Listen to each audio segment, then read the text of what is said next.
They're here solely for the amusement of myself and Dr. Drew. All right, so Jenica, you're a stand-up comedian who basically turned actress. Is that fair? But still doing the stand-up thing. Yeah. And and as you mentioned before the show started, the first white woman on Def Comedy Jam. That's correct. So you are correct, you've sir. broken down the color barrier. Yes, I'm the new spokesperson. You are you're like the cracker token cracker. Jackie Robinson. No, actually, I did a short film on Def Jam, but it was the first white girl on Def Jam. My best friend directed it and wrote it, and it was on it. And you didn't do it in blackface. You did just I did like the straight, not the Ted Danson stunt, just the regular me. And speaking of Ted Danson, yes, doesn't he star in the series that we're talking about? A little sitcom called Ink. Yes, and Mary Steenburgen. Yes. And they're married. They're married and in love. And what a transition, mate-wise. You know, usually guys, you can narrow guys down. They pick certain types. There's the blonde, the guys that are into the leggy blondes. Right. Actually, that's all of them.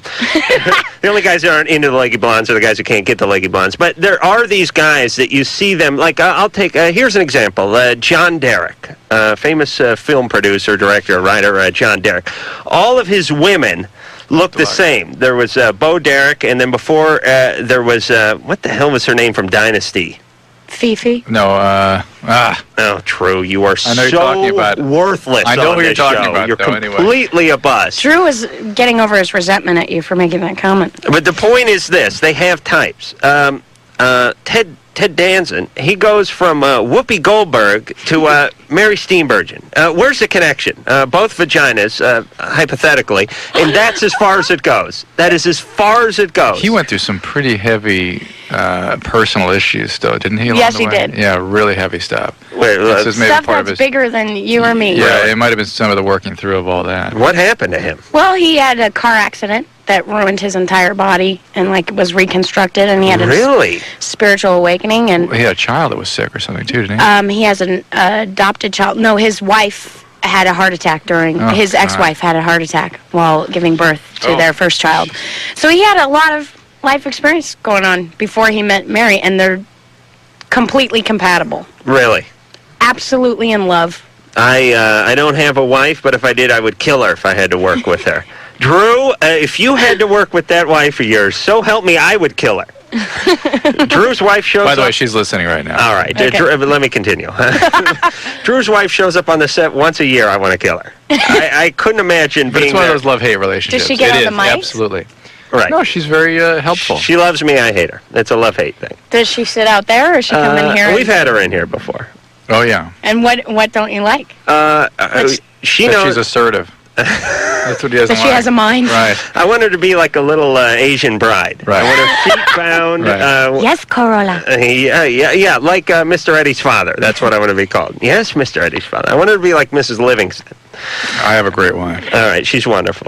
That's true. Right, fake your death. Jenica, how much stand-up are you still out there doing it? Hardly ever. When I'm done with work in 3 weeks, then I'll go out again. But when I work, I can't do both at the same time. It's too much rejection. I want to backtrack and just do one thing with Drew's wife. I'll tell you. Get it out. No, I do want to. I do want to apologize a little bit because twice a year I call her up and tell her I need airplane tickets for something because she's a travel agent.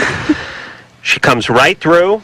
I always expect her to go, who's a pain in the ass now? Why don't you walk the Flagstaff? But she doesn't. She comes right through. She never holds my grudge against me.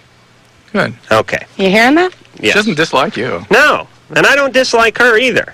She thinks you're a pain in the ass, too, by the way. That's fine. Now, your side. Ding, ding. All right. So, stand-up. You started stand-up when you were real young, which meant you had to be screwed up. Pretty much. Yeah, I started when I was 18. I got into the Comedy Store as a regular. Which is 18. Well, I started a little bit before that, but I got into the Comedy Store when I was 18. And let me tell you something. I used to do a little bit of stand-up, and it's not like gymnastics or some, bad Olympic event that involves tumbling. Being young hurts you when you're a comic. It's really hard to be funny at 17 or 18. I mean, that's why I don't know what the average age of the stand-up comedian is, but I'm guessing About 30. you hit your prime in your mid-30s and sometimes even early 40s is when people really start coming into their own. I mean, what was Dennis Miller doing at 18? Probably, looking for blondes. Right. Now he's found them. All right. So, and you enjoy doing the stand-up? It's a love-hate relationship. Right, good. That means can't you're healthy. stop. The hate part is the healthy part. The Yeah. love part is the little girl crying out for attention inside of you. Help me. Believe me. But you're sober. Yeah. You've got a little therapy. I had a lot of therapy during doing stand-up. Literally went to the office the next day because I couldn't hang. Really? I couldn't write. And my therapist happened to be best friends with Joey Bishop. Oh, So she had a lot of insight for me. right. The path of comedy. But it's comedy itself is kind of therapeutic. If you don't do it, then you feel like a failure. And if you do it and you fail, then you feel like a failure. Which my experience is, a lot of bombing. And if you yeah, me succeed, too. you don't accept it and wish for the failure again. Yeah. All right. So are you going to be doing some stand-up at this gala event Friday night? Just a little bit, just to keep the crowd. I don't know how many people will pay attention Can to people me. get tickets to this? Yes, they can. How do they do that? Through Ticketmaster? Ticketmaster, buddy What's said. the official name? If anyone ever shows up at this show with a phone number or a date, I swear to God my head will explode. They come in to plug stuff and no one even knows where it is. It's somewhere in Siberia. It's on Friday, and it's at Billboard Live at 7. And I think you can buy tickets through Ticketmaster. They're $25. There's a lot of good musicians. $25. $100 for VIP. Really? You can be staring up at the front. True, we're not paying for that, are we? We are not. Oh, we're not? Oh, okay. You are. No, you'll be in the back slipping acid to the musicians because right. you're advocating. Come on. Cling to your master. All right, let's take some calls. And is there anything I forgot about? What was that blonde woman name on Dynasty? That's going to drive me crazy all night. Oh, it's going to drive me. Linda Evans. Evans, Thank you. Linda Evans. She did Crystal Light commercials. Linda Evans at 25 looked exactly like Bo Derek did at 25, and there was someone else before her. All too. right. Yeah. That I will not come up with. Ann, 23. Hi, guys. How are you? Good. Hey, Adam, I also got to say you're incredible. Really? Yes. Physically, mentally, spiritually? Both. Really? I watch you every night. All right. So I'm like your ultimate man? You betcha. Okay. You betcha. Anyway, here's She my likes to do a problem. lot of acid. No, I have never done that. Oh, okay, I'm sorry. Here's my problem. I'm 23. I had a baby about 2 years ago, and ever since I haven't wanted to have sex with my husband at all. This was the first baby? Yes. Any complications with that? No, tore really bad, but other than that, it was okay. How long did you breastfeed for? About 6 months. It what really bad? Tore. Tore. Tearing, if they don't cut, it tears. Yeah. Really? Absolutely. Really bad. You got a third I'm degree. excited for Is that that the woman. episiotomy, the cut? Yes, but what she means really bad, that means it went through her rectum, right? Yes, and it didn't. They didn't try to cut me at all. They just let it go. Yeah. Mommy? Why didn't they? Well, actually, he was coming down. He was coming out. I guess you're supposed to be sunny side down when the baby comes out. He was coming out the other way, and he crowned and then turned. Ugh. And it wasn't a pretty sight, but, that's okay now. It took about a month to heal, but there's more problems along with that, and that's that he was born with cancer. Oh, my God. Oy. What kind of Yeah. cancer? It's called infantile fibrosarcoma. He's like only the 6th baby in the country, so if anybody I know is listening, they know who I am. Wow. But Is this a survivable? Sarcoma is not a good thing. no, it's not. He went through chemo from the very beginning and had surgery, and he almost died in January, but, he's doing great now. Doing fabulous. Kids have better spirits than us. They're stronger than us. I didn't. Don't worry, I didn't. Well, and just having to deal with that is enough to suck out anyone's sex drive. I'm not going to have sex for a year now, Ann. Yeah, I mean, children really, particularly for women, His take a fell off. tremendous amount out of you. I mean, Oh. they become the totality of the investment of your being sometimes. Yeah, well, part of it, I've been seeing a psychologist because my husband, really treated me really badly during this time period, and I know that he was trying to deal with something, and it was different from me, but it's like I can't I can't forgive him for this. All right. So you have a good deal of insight into what's going on here. Why Yes. the problem? It's from a biological standpoint. It is very common for women to have a drop off in their sex drive after they give birth. It can easily last a year. Sometimes it can be relatively permanent. Yes. One of the things you can do a simple thing that sometimes helps restore libido is to go on the oral contraceptive pills. I've been on it ever since the baby was born. Which Two pill- different ones. Which two? First was, let me see. Baby, no. Desigen was the first one, and Triphasal was the second. Okay. Triphasal makes you nauseous, am I right? Not I actually necessarily. had the same reaction with the first one. Do they make you nauseous? Well, the reason the triphasics are good is those are the ones that are likely to increase your sex drive. Yes. So, Oh, really? yeah. So there you go. You tried it and didn't work. Humping trees. You're getting therapy. I mean, you're doing everything you can. Don't expect too much from yourself, and Yeah, expect more from your husband. Yeah, part and of less from yourself. Part of my problem is that my psychologist tells me that I guess during troubled times every marriage can have this happen, and that the only marriages that survive this type of a thing are the ones that try and stick it out. It's like, I mean, I love my husband, but I don't have any passion for him anymore. Do you resent him for not coming through, in your time of need? Yes, I do. Uh-huh. Could you ever give that up? I don't know. Do you guys do any couples work? My husband seems to feel that the problem's with me. So. All right. Until he can begin to work on his responsibility and all this, things are in jeopardy. I agree. Yeah. So I would say hang in. Still, I still think. Still, I don't hang know. in. This, the kid's got cancer. She's torn open like a duffel bag, and the husband's out bowling and swilling beer. And now she's going through all this pain, and he's not even wanting to get involved, saying it's her fault. Yeah. I don't know if I like this guy. No, I agree. Has he been present for your kids' surgeries? No, we got rid of her. Oh. No, we didn't. Eric? Adam did. I'll Hi, answer Eric. for the husband. It's Jenica. I'll answer. No, I was out chasing hookers. I don't like this guy. And what's the deal with the cancer here, Drew? What kind of cancer is that? Soft tissue cancer, the worst kind. Soft tissue Really? cancers are really connective tissue cancers are really bad. Drew, every time you hear about a cancer, though, it's always the worst Well, one. guess what? What? There aren't a lot of. I mean, There's no happy cancer? well, lymphomas, and there's a lot of cancers that are treatable. Head and neck cancers are treatable. Because I figure I'm going to get cancer But the eventually, solid and tumors, I'm going to concentrate on a good one. pancreas, lung, colon, bad All right, news. so the child, I'm sorry, but the child's mortality Sarcomas, bad news. is not going to make it. Bad news. Okay. Very sad. Can I say I'm something real sorry. quick? Yeah. Just for anybody who's listening out there, because now I think I'm Dr. Drew. My father has liver cancer, and there's two options. Liver cancer is treatable. Well, it depends. Primary terminal. primary liver cancer Inside, 4 tumors. from Just the found colon, or primary liver. One tumor is blocking the vein. No, but does he have chronic hepatitis or something? Yes. Okay. Cirrhosis. Yeah, those are tough. Now, is that from hepatitis C? Yeah, well, it could be from old heroin use. Right. They don't really know what Okay, happened. So but probably hepatitis C, and that's the story that people have to be very, very aware Did he of. get hepatitis from heroin use? Yeah, sure. Absolutely. Sure. Oh, okay. Sure. Goes right to your liver. Well, So you better tell those musicians out there, right. keep Come on. cranking. All right. Let's see. Smoke your heroin. There we go. But sometimes liver cancer can, if it's a single tumor, which they sometimes are when it's related to chronic hepatitis like this, can be removed surgically. He had that. Ah. He's had 4 surgeries later. But I was going to say, City of Hope is amazing, and Wellness Community has a lot of support groups. If she doesn't know what to do, So we don't know what she could be calling from anywhere in the country.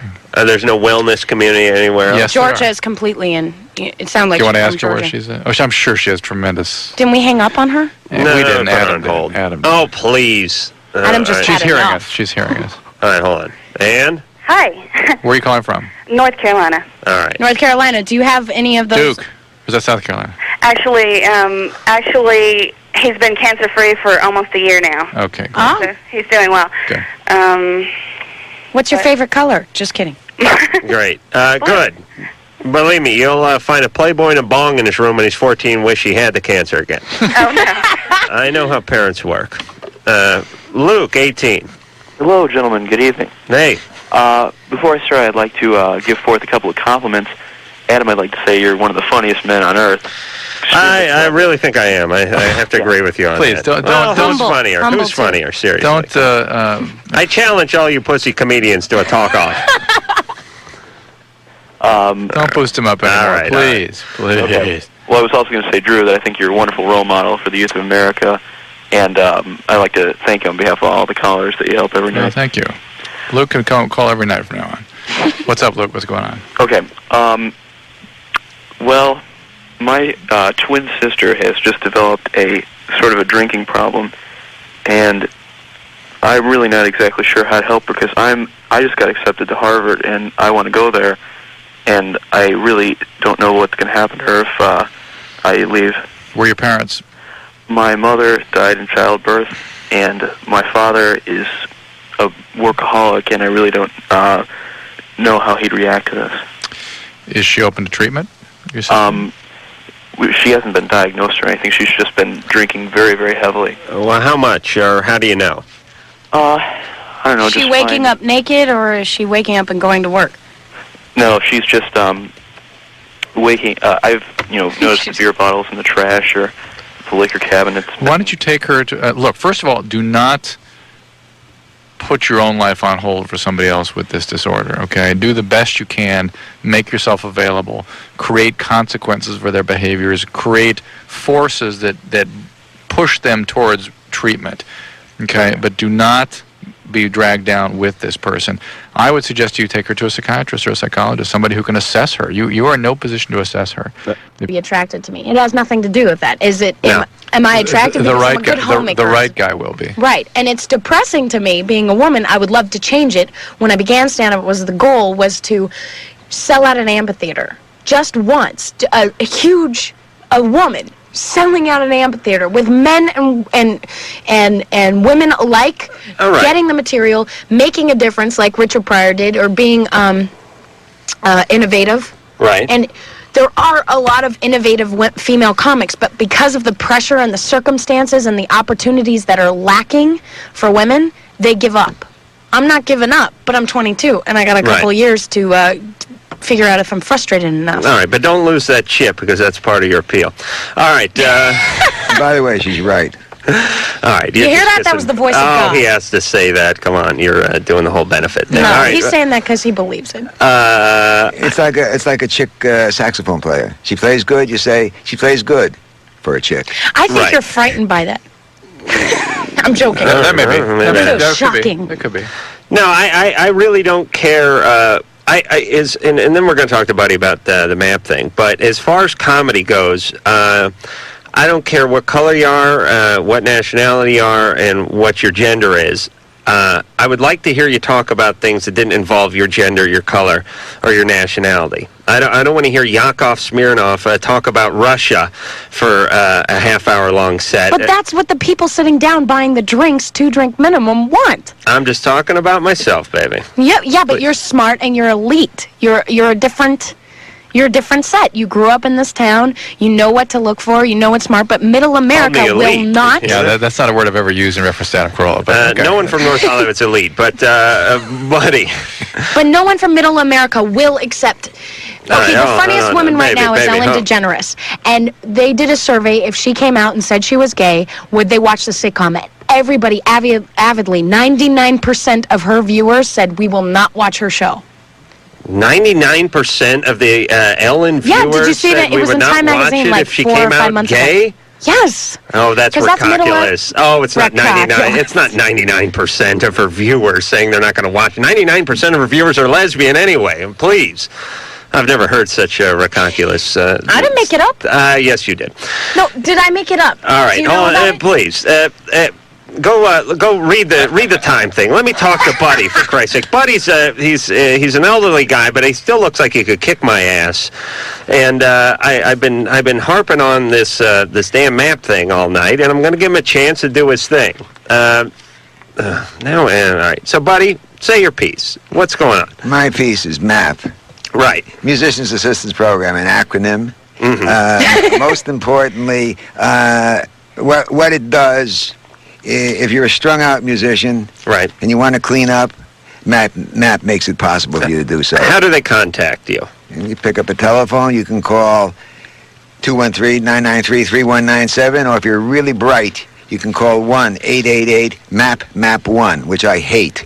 I Right. can never figure it out. Because the So phone it's- always hangs up while I'm looking for the Right, P. yeah, who can see him? Right. So it's 1-888-627-6271. And Friday is a benefit to raise money. Yeah, because it costs money to put these people in treatment, because most musicians are over-medicated and underinsured. Right. In fact, as most people in the world are. Right. And what we do is we see a person, decide where they should go, and work it out and get them in. He has first-hand experience Yeah. with Yeah. it. Oh, you Being a were... musician and...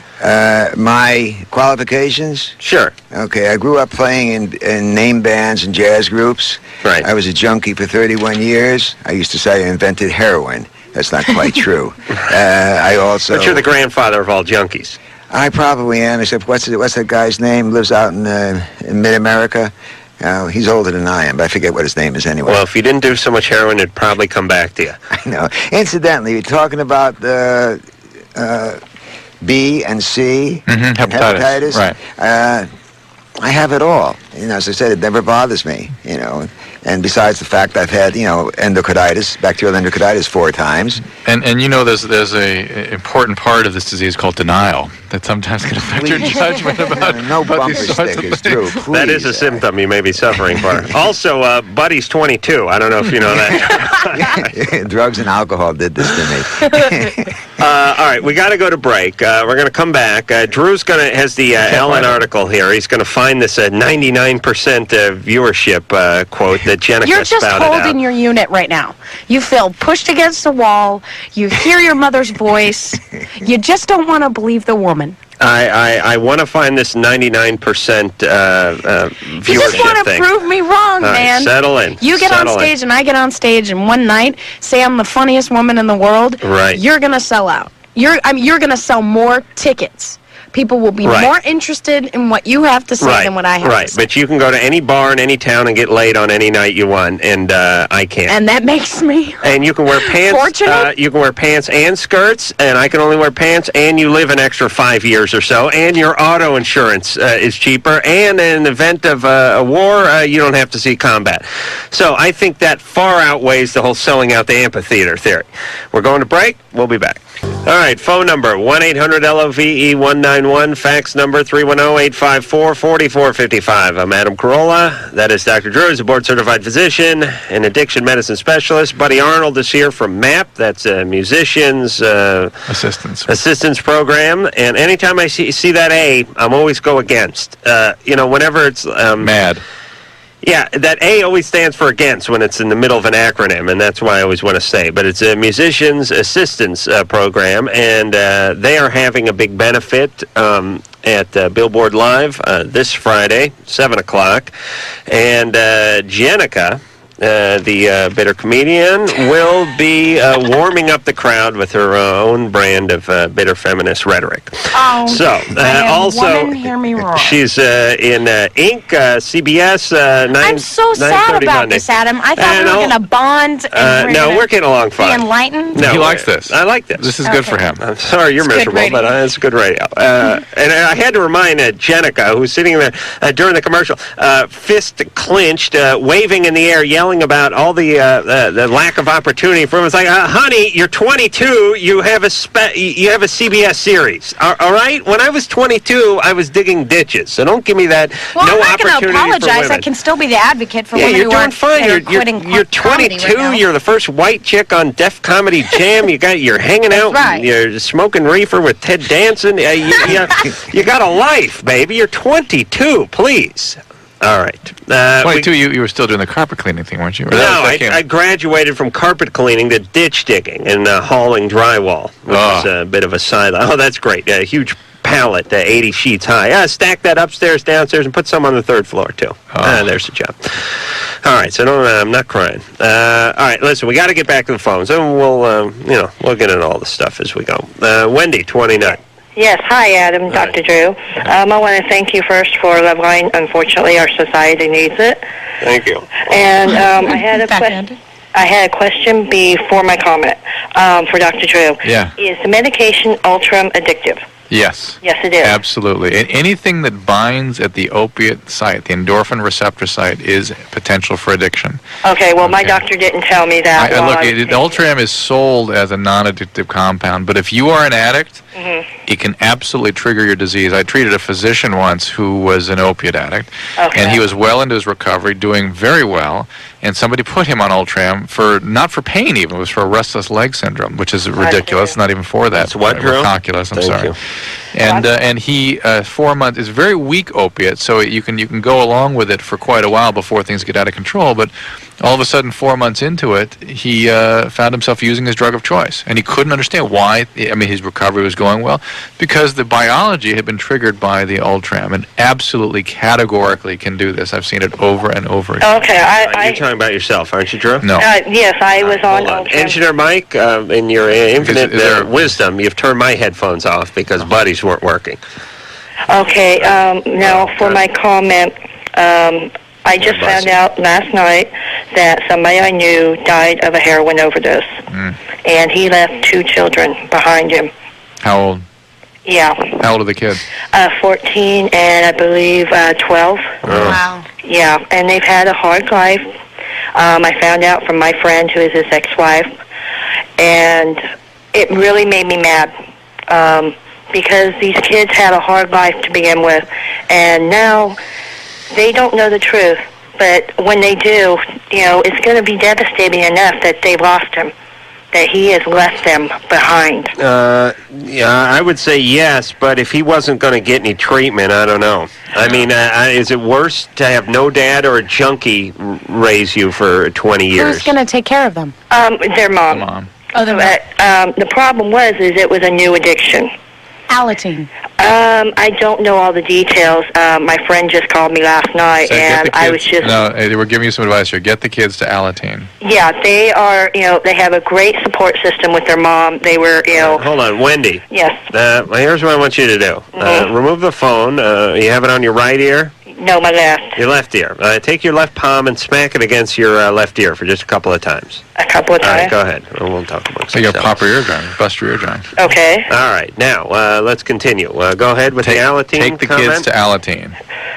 Okay, that's what I told their mom. Good. I told their mom that they needed to have, some counseling, and they're out of state. Okay. So it's not like I can go over there and say, hey, do something. No, you can't. You can't. And I was on the phone with their mom for over 2 hours, and I wrote a letter today also outlining, what they should do. Good. And she has a level head on her shoulder. She had just gotten custody of the kids back after like 10 years. And they were having trouble adjusting, so their father moved back to where they were at and resumed custody. And he went back to where he was from, where he had moved from, to help other family members move up there. All right. Wendy, what's going on with you? You got kids? I have a daughter, age 5. How's she doing? Oh, she's great. Where's how long you been divorced? I was never married. What happened there? Let's just say the baby's father decided that he liked his girlfriend over his responsibility. He pays child support. Oh, he but does? He does not visit. Really? Yeah. Does he not want to visit? I don't really know. He just showed up for Easter and didn't ask. He gave Easter basket, looked at my brother, and just says a word that I don't know can be used on the radio, and said Happy Easter and left. Oh, all right. Was it Good who? riddance. Good riddance. All right, listen, Wendy. This is a troubling situation, obviously. Wendy sounds a little herself. overly involved with this situation. Not that there's anything wrong with getting involved and extending a hand to those who need one, but Wendy, you need to look after yourself, look after your kid, and whatever energy you have left after that, put it into the letter writing campaign. Yes. I was getting a little vibe off of her. I don't know if anyone else was. Yeah. All right. That's how you're going to be, Jenica, in about 7 years. Adam, stop it. Inc., CBS, 9:30 Monday. I always make it up with the plug. Dave, 21. Yeah, here. Hey. Adam, Doc, how you guys doing tonight? Good. Okay, I guess the question I have is concerning a relationship with my new girlfriend. The first time we had intercourse was about 2 months ago, and a day or two after, she experienced some very severe piercing pains down her lower back. And, we kind of maybe, blamed it on first-time jitters. Was it both sides equally on the back? It was like right in the middle. Did it go down one of her legs at all? She didn't say so, although she said she felt immobile. Was she bleeding? I guess, where she just was Did really... she bleed? No. Is the TV remote missing? That happened to me once. I was masturbating and it got wedged in my ass, but it was missing. All right. Has she seen a gynecologist since this has happened? I don't think so. Why not? Good question. Yeah, that would be the appropriate thing to do, is to get a pelvic exam to see what's going on. Well, I guess, it could be a back problem. Could be you're trying the joy of sex position. Yeah, it could be so many different things. It could be endometriosis. Could be sometimes a retroverted uterus can cause pains like this. Uterus sort of tilt and flip, they call it. I guess this isn't the first time. She's yelling at me down the hall. Is that her? She said, yeah. She's a joy, I can hear that. Curlers, cold cream on, wielding like a custom rolling pin. Cigarettes coming out of her navel and ears. Well, she's convinced that she's never experienced back problems, and it's never happened before. And my side is that it has happened before with previous girlfriends. Why didn't she call in, by the way, Dave? Wait, she's too embarrassed. Did he just say it happened with other girlfriends? Yeah. For Dave. Oh, with Dave. Did you sit and wait for the phone call to tell us how endowed you are? Is that what's going on, Dave? That's what he's getting at. You're big guy. Is that a concern? Does it happen? Other girlfriends have that? I've heard of spinal taps. They should lock you up. How big are you, Dave? Are you big? I'd say somewhere between above average, but not quite John Holmes. I don't know. And are you a heavy man? No. No. Not at all. All right. Your girlfriend outweighs you? No. Yeah, she's standing right there holding the rolling pin. There's no way you're going to get a straight answer on that. All right, so what's the diagnosis? Pelvic exam. Pelvic exam. And let me, I was watching, I don't know if anyone else saw this commercial. Could be bladder pain, could be kidneys, it could be a million different things. You got to get evaluated. Go get checked out. I was watching TV tonight. I think I was watching Melrose Place before I came in. Which during the best part is the beginning credits where they show just close up on everyone. Hold on. Use Viagra, but forget it. I just realized we got to break early because I've thought about that. Our stash of smoked almonds. I got to get into those. Why don't we send them again? No, we'll get them during the break. All right. Hey, Amy. Yes. What about oral sex? Yeah, how's the oral going? That we've done too, and that doesn't help. You don't like that? No, I don't mind doing it, but No, not you. Can you get off on the oral? Oh yeah. You can. Sure. Is he doing that to you? Yeah. Is he doing a good job? Yeah. Ooh. It's not really But I exciting still want more sex though. How's his attitude toward this whole thing? He gets upset that he doesn't last longer. But I mean, is he can-do? Is he trying to improve? We don't know what he should do to make it better. Yeah, we're not talking about we right now. We're talking about him. Yeah. Is he got a sort of can-do, upbeat attitude about this, or is he ashamed and angry and irritable and? He's not irritable. He just gets upset with himself that he can't last longer. He thinks there's some kind of problem with him. Well, there is. That's his biology. He's just Amy's doing some serious nut cracking. Yeah. Well, now what's wrong with this guy? Is he a little less better looking than you? Does he make a little less money? No, he makes more money than me. Yeah, he's good looking. Yes. You got more experience than he does, though. Maybe that's it. Yeah, I mean you've been around a little bit. Yeah. You could have your pick of the litter. Right. And he's not been a big hit with the ladies. That could be. Yeah, that's what's going on, and that's why Amy's hitting his nutsack like Tyson hitting a speed bag. Mm-hmm. All right, so not much you can do. You got the Viagra for your once-a-week party time, right? He can masturbate a lot more. Could he masturbate more? I don't know. I don't ask him that. That's something that could change his rhythm a little bit. Yeah. But that's about it. Otherwise, it's just oral sex. And if he's giving her good oral. But she's not that into that. I kind of get the feeling she's not that into it because she's not that it's into one him. of the things he could do. Yeah. And it would be too easy just to take the pressure off of him to You know what's say, "Oh, interesting? well, you've done this well." I so. think what you're picking up on here is that she wants to blame it all on duration, but it really is something more global about her being the way she's into him. The chemistry's not there, and so she wants. Well, if he lasted longer, then at least I'd get, But the reality is, she's not excited about being with him. Amy just kind of sounds like someone who's looking for a little angle. Mm-hmm. Not because she's not into this guy. Amy. What's that? You're not all that into this guy, are you? Oh yeah, I am very much so. Really? Very much so. Really? Or is it a guy you're supposed to be into? The kind of guy you should be into? Yeah. Yeah. Yeah, but you're not. Yes, I am. You like a guy with a little more rebel in him. Yes. Yeah. Kinda. Yeah. See, there we go. You're like a naughty radio show host like myself to come over there and give you a little what I call rough trade. Yeah. A little slap. There you go. A little slap, tickle, and then another slap. Yeah. Yeah.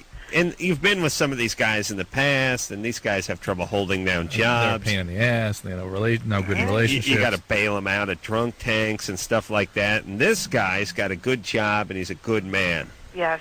But you're not. But he's not flipping your cookie. Right. And it's not duration. It's not just about duration. It's just like it's more chemistry. him. It's the chemistry. Yeah. But it's not. I don't want you to go away thinking we're saying that you should necessarily go for the guys you have chemistry with, because that isn't necessarily healthy either. Those are felons. Yeah. The problem is you have to begin to build a more realistic relationship built on intimacy and not so much on lust, and see if the sexual response doesn't sort of How come long along you with been it. with this guy? Almost a year. All right. You thinking about marriage? Yeah. Oh, boy. All right. How old is he? 28. All right. All right. Good times, baby doll. Okay. Good Now, luck. take it easy on him. Okay. All right. Yeah.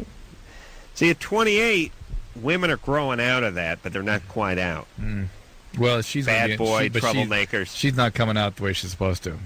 You can feel. Can't you feel that? Yeah, I could feel it. Yeah, yeah. I could feel a little trepidation and a little hostility. Hostility. Yeah. And a little, but it was a Chaos. little like, Chaos. I don't know if I want to move forward with this guy. Yeah. I'm going to blame his penis, but Right. Tim, Yes. you're 22. Yes, 22. What's up? I've been married for about 2.5 years now, and me and my wife, we don't argue at all. All right. Are there things you should be arguing about? Not that I think of. I mean, are you afraid to say something that might upset her? Are you avoiding conflict with her in some way, or does she avoid it? Or No. Right. It's just. do you have kids? No kids. All right, so you have a harmonious You relationship. get along. Yeah, we get along great. All right, what's All the right, question? We'll send you out a windbreaker. Well, my question is why don't we argue? Because I hear about everybody else arguing and whatnot, and it makes for a healthy relationship. It makes for a healthy relationship when you don't avoid feelings, but conflict is inevitable in life. But if you're not having conflict, it doesn't necessarily mean anything. Yeah. I wonder what you're picking up on, what you're feeling, that you're sort of worried about the relationship. Usually it's because somebody's being avoidant or somebody's not being genuine in their feelings and not expressing them clearly. Is that happening? No. All right. You're both able to express yourself clearly, and your feelings are open and honest and exchanged freely. Yeah. All right. Yeah, good Relax, times. Good times. True, you don't argue with your wife, do you? Yeah. You do? Yeah. But that's you backpedaling and apologizing No. and calling that an argument, her getting mad at you, but you never fire back at her. No. Yeah. You do? Yeah. Really? I choose my battles carefully. Really? I just don't believe in No, but listen. Your wife's she's a fireball. She's got a little energy to her. We're good. Never fire back, but never seen you. I can't I wouldn't picture do it in you. public. I never can't picture you stepping up. Once in a while, she starts spinning out. You got to contain her a little Now listen. bit, right? No, that's the listen. Listen. Yes, I say to her. No, when she spins out, that's the time you go away. That's when you wait till somebody's able to think rationally again, be appropriate. Yeah, good times. Darla, Yes. you're 22. Yes, sir. What's up? Well, I've recently had problems with seizures. They started last August, and for some reason my doctor has, I don't know, he's thinking that it comes from molestation problems from my dad. Were you from beaten? the past. Were you beaten? My dad was real aggressive with me. Were you beaten? I don't know if it's called beaten. Are you on seizure medication? Yes, I'm on seizure medication. What medicine are you taking? It's not working. It's What is the medicine? Gabatrol? Carbatrol, 300 milligrams, 3 times a day. And it's not working. I'm having seizures every day. I'm going to neurologist. Hey. So they're thinking that it's now fictitious seizures, right? Have they used that term? They're calling it. I don't know. They've taken me in for quite a few. Darla, stay with me. Are they or are they not calling it fictitious seizures now? I don't know what that term means. That's not a term they've used. No, that's not a term that they've used. And have they used partial seizures or complex seizure or? They've used pseudo seizure. Pseudo seizure. That's a fictitious seizure, okay. Right? And that is something that comes from having been abused. She thought it was a discipline of Taekwondo. Pseudo seizure, yes. Well, just a pseudo. But pseudo seizure means that you're having these things that look like seizures, except they don't follow a classical pattern, and they don't see them on the EEG when you have them. That's and right. so that is. I happen to believe those are genuine biological events. Well, what's the beating have to do with it? Well, I wanted to see if there's any evidence of brain injury from. Yeah, but they would have picked that up. No, relax. In 1996, I had a car accident. I know, but darling, it's not. I had a loss of memory. I know, and sometimes probably a good thing. People that have pseudo seizures often had some kind of genuine, or what would all be called a genuine seizure prior, but they sort of learn how the brain learns how to have seizures, and then they have these sort of fits that aren't actually seizures. They're more like dissociative episodes. All right. Well, what's she gonna? What else is going on there, darling? Well, did you ever have did anybody ever entertain multiple personality or anything like that? Well, I don't know. It's just now starting. That's the deal. I'm just now starting to remember all this. Okay, but are they talking about dissociative disorder? Yeah. All right, and that's part. In my opinion, that's part of the whole pseudo seizure thing. It is. Yeah. So it's all right. Let them make. It's not BS, and let them make the right diagnosis so they can come up with the right treatment. Well, they're trying. Every doctor that I've went to has been trying to act like that. I'm faking it. All right. Well, that you need to find a doctor who's. Any doctor that's had a lot of experience with these pseudo seizures would not treat you that way. Will not treat me that way. So you what you're going through is you're going through seizure experts. Finish with them, and then get with someone who's used to dealing with the pseudo seizures, and they'll understand. So what happened here? Dad molested her. Yeah. I mean, it's a dissociative disorder. I mean, it's like multiple personality disorders. It's a spectrum of that. Men don't seem to have. Here's what I'm saying. Yeah. Women get molested, they have problems. The pseudo seizures, the multiple personality stuff. Then they have vaginismus, and they start getting all these physical problems, really, that stem from the brain. How come when guys are traumatized, it doesn't seem to it manifests itself physically, and they physically beat the ass out of everyone around them. They create physical problems with everyone else, yes. Yes. There you go. I will brutally rape you in the ass. That will be your physical problem, actually, right. Because I got raped. That's or right. I will beat the hell out of you because I was beaten. But where's their physical problem? It fits with, men sometimes do have that, but it fits with that basic sort of psychological or principle that people developed a long time ago, that men are externally driven with their feelings and women are internally. It's so it's interesting in a sort of morbid way that the women have a receptacle. Yeah. That stuff goes in them. Their dad went in them, and now they're in them. And guys go out, and that's where they go out. Well, they lead like their penis into society. Although people would love to make a lot of that sort of anatomic quality, the reality is the hormones and the biological brain setup is structured to urge the different sex in those directions. Men are urged externally, and women are urged internally by their biology. I know. Sometimes I feel that I almost feel the sofa pulling me toward it. It's like I have to move toward it. You know but you move saying? toward it and you attack it with your penis, right? Well, between the box spring, and the pillow part, between the frame and the pillow. Well, yeah. All right, we'll take a break. We'll be back.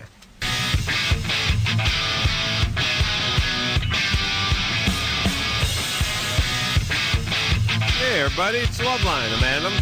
It's Dr. Drew. Phone number, 1-800-LOVE-191. Drew 98.8 Smoke Dollars. Yeah. Nothing better. No. All right, so Sunday I was, no, today's Sunday. Friday I was over at Jimmy Kimmel Live. Yeah.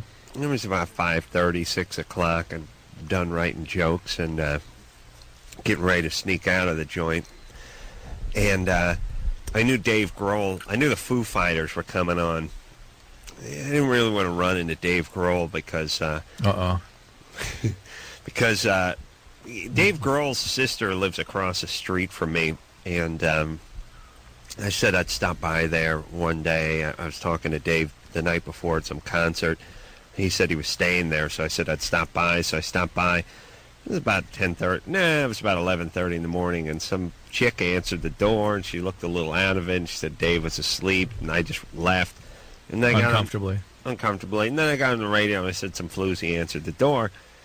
And I was making a joke. And as it turned out, that's his fiancée. Oh, boy. He heard. Oh, he got mad. So I was thinking, well, Foo Fighters coming on here next week. So you're going to have to see him then. I'll just deal with it when I deal with it. Yeah. Maybe I'll make something funny on it out of the air, on the air. But as I was walking down the long corridor in the back to get out and get There's in the no parking escape lot. from that corridor either. Nah, I was heading home, too. No, and I came walking right out that door, and boom, there was Dave and his fiancée. The same woman. Same woman. Both of them just standing there, and did you say hi? Yeah, well, I had to. Or did you go through the whole thing? Went through it. Apologize? Relived it. Did apologize, and? yes. It's good times. Good times. Was he all right? Yeah, it was fine. We had a little hug. Little moment. A little moment. It was good. It was good. Then later on, in the night, I went up to his dressing room and brought my wife. She's a big Foo Fighters fan, and I told Dave, "Now's your time." Call her floozy? Well, let's do it up. Oh, like a filthy whore or something, like backhand her. Rip part of She her must have blouse. loved that. I hope Rip the shoulder Of course, her you blouse. didn't prep her for that, right? She would have loved it. She's such a Foo Fighters fan. But he was too big a gentleman. Oh, so, but anyway, I buried the hatchet, and they were great on Jimmy's show on Yeah, Friday. they're amazing. And they went on and played after the show ended, like another 3 or 4 more songs. Wow. Essentially, just put a concert on out in the parking lot. So it was good times over there. Amy, Yes. you're 29? Yes. What's up? I was calling because this weekend we went to Vegas and we were out drinking and we Who's we? me and my friend, And you're in San Jose now. a female, and we went out and we were drinking and then we went home with this guy or to his hotel. The two of you with one guy. The two of us with one guy because he said he had friends in his room. He only had one friend there and he was zonked out. And I think he thought he might have been able to have a threesome with us, but that wasn't happening. Yeah. So we went there, and then got horribly embarrassed. And we were making out and everything, and Just you and the guy? just me and the guy. What happened to your friend? She laid down in the bed. We were on the couch. She laid down in the bed and went to sleep. All right. And then he put a beer bottle in there, and In his room? What's that? Put the beer bottle in his room? No, not in his room. In me. You drank some of the beer? In your mouth? No, it Drank was the beer? an empty beer bottle. Why were you drinking an empty beer bottle? It wasn't. We weren't drinking the beer. He had already drank the beer. I don't get why you guys are messing with a beer bottle if you've already drank the beer. We were messing around, and instead of having sex, he put that in there. You put his Inserting his penis in Put there. his he hand put in there? A beer bottle. A what? An empty beer bottle. I know what's going on. I was reading it on the screen. I just wanted to torture you a little bit.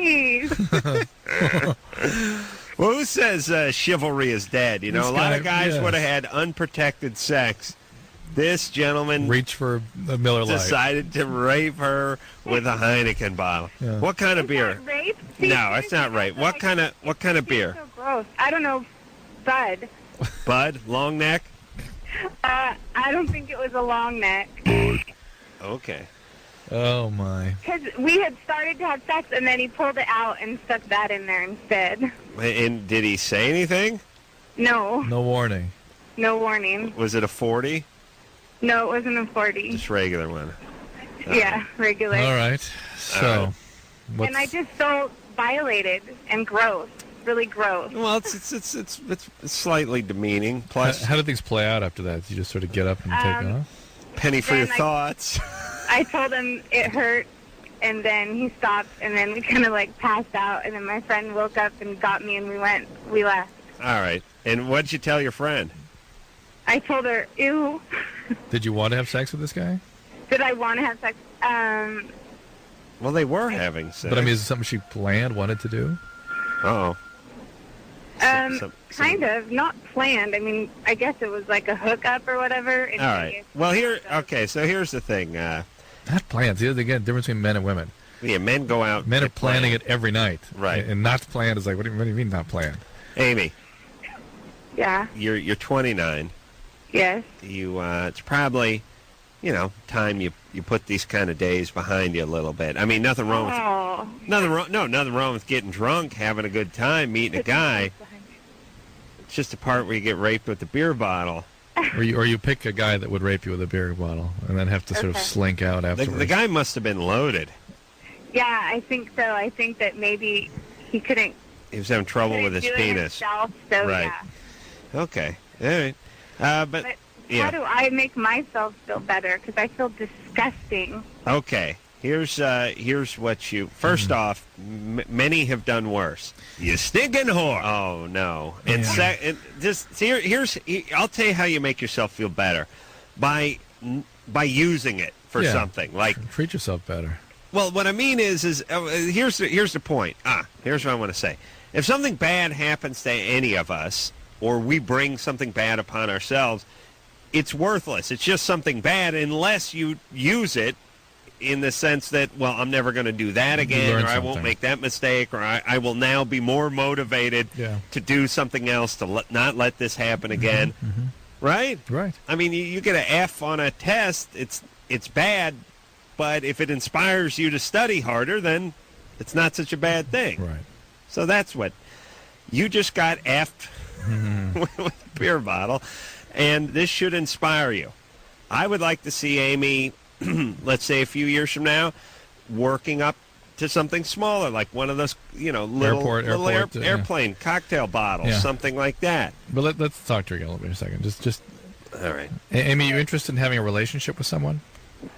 Oh yeah. All right. So that's. But not in Vegas. Not anyone I meet. No, understood. But just kind of chalk this up to a consequence of bad choices. Okay. And are you an alcoholic? Do you have some problems with substances? No. Right. And you've never done anything like this before? Her vagina's an alcoholic. Yeah. Right. Yeah. Is there anything else going on we should know about you? No. You otherwise okay? Your relationships have been okay? Yeah. Just some bad. All right. So Adam was right when he started out saying that it's time to put these things behind you and just to really start working on cultivating a relationship and realizing some of these choices you've made have consequences that may not make you feel good. What's going on? Where are you working, by the way? Standing out in the field somewhere. Yeah, that's her cell phone. Yeah. All right. It's good times. It's just what Bugsy Siegel had in mind when he went and broke ground. Yeah, the flamingo. Sure, the flamingo. Yeah. Sure. He probably foresaw all these things. He proclaimed one day as he took that first scoop of desert sand and started to dig the first footing. One day, God willing, some floozy from San Jose will get raped with a Bud bottle. And this where I stand. John? Yeah. You're 13? Yeah. What's up? Well, I've been smoking since I was about 9 or 10. Smoking pot? No, just cigarettes. Uh-huh. And, well, I've recently just been caught by my mom. Smoking cigarettes? Yeah, she just found them in my pocket. Pretty good run, though. 4 years. Eh. I mean, listen, you start doing something at 9 or 10, you usually get popped that night. Yeah. You know what I mean? Like, how do you hide? You know how stupid you are when you're 10? You don't know how to hide stuff? Yeah. How much were you smoking at age 10? Maybe 2 or 3 cigarettes a day. Well, you got to remember that her parents were like, his parents were checked out. Well, it wasn't really at home. It'd mostly be like at the skate park. How much you smoking now? depending on if I have a pack a day. 13. I've been, I don't know, about maybe 6 or 7. Okay. Good times. Well, it doesn't sound like it's, it sounds like you can quit. No, I don't know. It's been really hard because I've tried twice. Uh-huh. But everywhere I go, like, all my friends smoke and everything. And, really? All your 13-year-old friends? Well, I hang out with a 14-year-old. Sometimes I go to his house. And well, that's different. That's different. Well, he's yeah, his. That's Walter Matthau there. I mean, that's a 14-year-old. Well, what about hanging out with different guys? Hold on just 1 second. All right. I'm not sure what his question is exactly. How does he stop smoking? There's I'm not sure that you can really use Zyban in a 13-year-old, but certainly nicotine replacement patches and gum, and then don't hang out with guys that are offering you cigarettes all the time. All right. This is a serious issue. This is going to be a very hard habit to break. Well, I suspect it will be. Yeah. I mean, at 13, I don't think it is just yet. I mean, you go hang out with a guy smoking, it's tough, but I'm sure he's all right other than that. No, it wasn't a pack a day. He was wording. He was having difficulty with the wording. He ended up saying 5, 6, or 6 cigarettes a day. John? Yeah. All right. So, look, if you don't quit now, it's really going to be tough down the road, all right? Yeah. I'm trying to quit right now. All right, good. Yeah. It's, like, really hard because... Yeah. Well, get some nicotine gum. That'll help you. How about nicotine gum? Nicorette, all right? Steal some of that, all right? You know I can get any. Any pharmacy.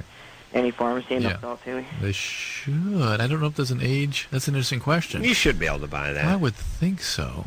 It's not prescription, is it? No, it isn't. But, man, there should not be an age limit on that. All right. Although, All right. We'll be back.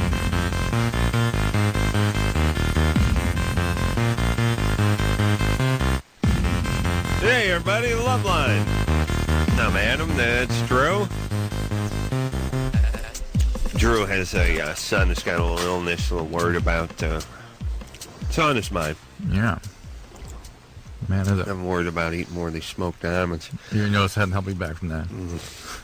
Yeah. I was thinking. It's nothing worse than. I remember being sick when I was a kid. Nothing worse than living in a dump and getting sick. Sitting around watching a bad black and white Zenith TV. You're right. It makes the visual, the environment sort of reproduces how you're feeling. Or amplifies it, you know? Well, and the whole thing is if you live in a crappy house, your whole life is outside of the house. Right. Then you get locked down. Oh. Yeah. Oh. Mitch? Yeah? Hey, Mitch. You're 20? Yep. What's up? I was hoping you guys could settle an argument for me. All right. Can you spread herpes from the lips to the genitals? Absolutely. Thank you very much. That's how it got there. Yeah. All right. And I was reading an article recently that was strongly urging blood testing for diagnosis of herpes. And I thought, well, that's fine for herpes 2, which is about 60% of the genital herpes. But what about that other 40% that's herpes type 1, which basically everyone has been exposed to? So if you test everybody to the antibody to that, everyone's going to look like they have that. So I don't know. I still think it's kind of a clinical diagnosis when someone gets sores in their genital, what they've got. But people don't normally. I mean, you can spread herpes from the mouth down to the genitals. Easily. Easily. If it's the right kind of virus, yeah. Right. If you have an outbreak, yeah. But you don't know if you have the right type. Right, that's right. But not all types. Most of the viruses that are on people's faces don't seem to be the ones that get to the I think you're right. crotch. But anyway, it's still doable. It's still I mean, you're sort of both right in the sense that just because you got something on your lip doesn't mean it's going to land on the inside of her hip. But hey, write that down, Drew. You're funny, man. But it also don't drop trow. I'm this close to dropping trow. But if you have something on your mouth or upper lip, wherever, you should not have oral sex because you could potentially transmit it. That's right, Dr. Drew. Jennifer? Yeah? You're 17? Yeah. What's up? Okay, so I've had boyfriends before, and whatever. It's like, there's no problem with that. I'm like some ugly chick who, doesn't get guys. But with all my relationships, I've always, been pleasuring the guy or whatever because I'm really, really, really scared for like I'm a virgin too. Like I'm just scared for guys to like go down on me or like put their hands down. I'm just like it's like this weird fear I have. Like I don't know why I have it. Can you stop playing the saxophone? What's going on? I'm not playing the saxophone. What's that saxophone I hear back It's not a saxophone. I don't even know what you're talking about. It's music. Well, that's what we're talking about. Okay, let me turn. It's Blue Oyster Cult. Who is that in the background? It's just Air, the band Air. It's band Air? No. What kind of band? What band is that? I have to tell you, Adam, you're so hilarious. Which band is that, Jennifer? Just what goddamn band is it? Air. Air. It's called Air? It's called Air. The song's called Playground Love. Does it have a saxophone? It does have a saxophone. Then maybe that was a saxophone. Yeah, maybe. I don't know. All right, here we go. So Jennifer has weird feelings. I just get mad at everyone with their immediate shutdown and denial of everything. It's like a sax. What? No. That's music. That's not a saxophone. Yeah. So, you listen to Air, too, huh? Okay, no, I don't. It's just on my computer, and I'm just playing it. Because, I call them Supply. Oh I don't call them Air, but that's it. But I can prove to that band. I'm finally glad that someone else is into the Supply. Air Supply. As much as I am. I didn't think they would reach down into the younger generations, but evidently they have. It's eternal. It crosses all generational boundaries. But you call them Air, huh? Okay. Jennifer, too. Does anybody touching you down there conjure up any particular images or problems? No, I mean, Just I'm not nervous. I don't have any problems. I really am so I think maybe it's even self-conscious about it. I'm with a guy right now, and I don't know what to do because I don't particularly even like going down on guys. I mean, whatever. It's cool. I'll give a guy a head, whatever. But sure. I just don't. Gotta do what you gotta do. Yeah, exactly. You slow down a little bit. You maybe just not prepared, not in the right situation, right relationship, and just don't feel obliged to have to do these things just because everyone's doing them. And Jennifer, you sound a little anxious in general. But be that as it may. I'm not anxious in general, Adam. How dare you? How dare you? Okay, listen, Jennifer. I think it's a nice protective mechanism you have in place from perhaps preventing you from doing things you aren't ready to do yet. So just relax. Just listen to these are good instincts. These are not bad ones. Don't force yourself to do things you're not ready to do. Okay. It'll come in time. All right? Everything good? Feel good about yourself? Yeah. Yeah. In fact, that's why this is the way it is. Maybe a little too There's an interesting. That's what I think too. There's an interesting thing out there where girls with low self-esteem are quick to have sex. Guys with high self-esteem exactly have lots of sex. Whenever I listen to you guys talk to people, you always ask about their family life, and I have the best relationship with my parents. I have the best relationship with my dad. No one's ever done anything bad to me or anything. Yeah, that's you're protecting yourself. That's good. You're taking care of yourself. But Drew, what was your point? That point was retarded. No, my point was she has high self-esteem. That's why she's not having sex. Girls with low self-esteem have a lot of sex. Oh, I know, but she's the converse is true with males. Guys with high self-esteem, a lot of sex. Low self-esteem. Passing out BJs Mexican putting menus. She didn't say that in mailboxes. She's in relationships, and in those relationships, she'll go ahead and do that. 17. Aye. My drunken friend Dave called me, left a series of drunken messages. Dave, you're the guy working on the big guy? Yeah, big guy. Calves. Big everything. Used to work for me. Oh, he doesn't work for you anymore. No, he's a little too much of a criminal. But I thought he was a recovering person. No? Not recovering. No, clearly not. No. He used to. Anyway, he called me. He called me, left a long drunken message on my phone machine Saturday night, and he was laughing because he works at Union Construction, and he said on the he was all loaded, and he said on the porta potty, he said he went in there. And it said Mexican Space Shuttle. And he started laughing like a madman. Oh, my God. And then hung up. Why did he say that one for you? I don't know. I love good racist humor. Yeah. Mexican Space Shuttle. It's good. He was also the guy who informed me that when he had the seat liners, those ass gaskets, as they call them, at the at the commercial buildings in the airports and stuff in the toilets, he saw the sign that had an arrow pointing to it and said free cowboy hats. Always like that too. Mexican And they special. call you in a drunken stupor. They called back. Here's the problem with the drunken guy phone calls. It's never one. You get the second message. Okay, dude. Don't tell. You get that. Okay, I'm drunk. They got about 4 of them. But I always enjoy them. Amber? Yeah? Especially when you're dealing out that kind of top-notch entertainment. Yeah. What's up there, Amber? Well, I have trouble climaxing with intercourse, but I can with masturbation and oral sex. And I was just kind of wondering if there's anything wrong with me. No, that is, you represent most women. Okay. Most women do what you do. Okay, and I was also wondering if there's, like, any kind of, like, because I've seen, like, there's, like, creams at, like, sex shops to, like, increase it or, like, help it or whatever. I was kind of wondering if those actually work. You probably will feel something, but I don't think it would change your basic mechanism. But if you think they're going to work, well, you know should how feel women something, are. but it's still going to be primarily this for you.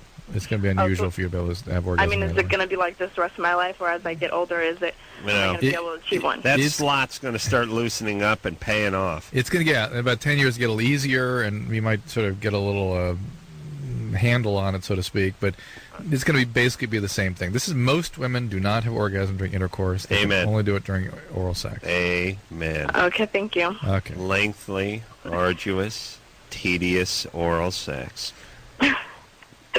How long does it take you to have orgasm with the oral sex? Probably about it's anywhere from 15 to an hour. Oh, yeah. Oh my God! I've been down that road, brother. Yeah. Many, many times. It's a Then lonely, maybe you ought to look lonely into road. some vibrators or something like that to kind of. Yeah, I mean, like I can achieve it like when like masturbation and stuff. Just like with intercourse, it doesn't happen. Yeah, but still, it's 15 to 30 an hour of oral sex is dangerous. Yeah. Man's, I get TMJ. Oh. Here's the thing, too. Amber's probably one of these chicks who probably squeezes one off every once 3 in a minutes while. by And herself. it's like, no, with the guy, getting the oral, squeezes the one off in like 9 minutes. Yeah. So the guy's feeling pretty good about himself. But the next one comes at minute 41. You know, the next session. This guy's like, what's going on? I know we've passed the point where we had one last time. Randomly reinforced behaviors cannot be extinguished, Oh. meaning he'll go back to the well for that 9 minute. I know, but it starts to wreak havoc on your mind I when you know. realize, Jesus Christ, I've just listened to 7 Led Zeppelin songs and nothing. All right. There we go. We're going to take a break. We'll be back. I know, it feels that way, doesn't it? Or 10 o'clock. No, I'm saying it's really 11 o'clock. Yeah. I just thought I'd do it in an inflection that confused you. Yeah, it did. Yeah. Success. Got to spring forward and fall back. Mm-hmm. I hate the spring forward part. Yeah. I could use an extra hour every couple of days. Yeah. You take one away, I'm effed. I know. I got up this morning at 10:30 in the morning, and my wife lowered that hammer. You know, it's like it's really 11:30. Oh. I thought, oh my God, day's over. It's gone.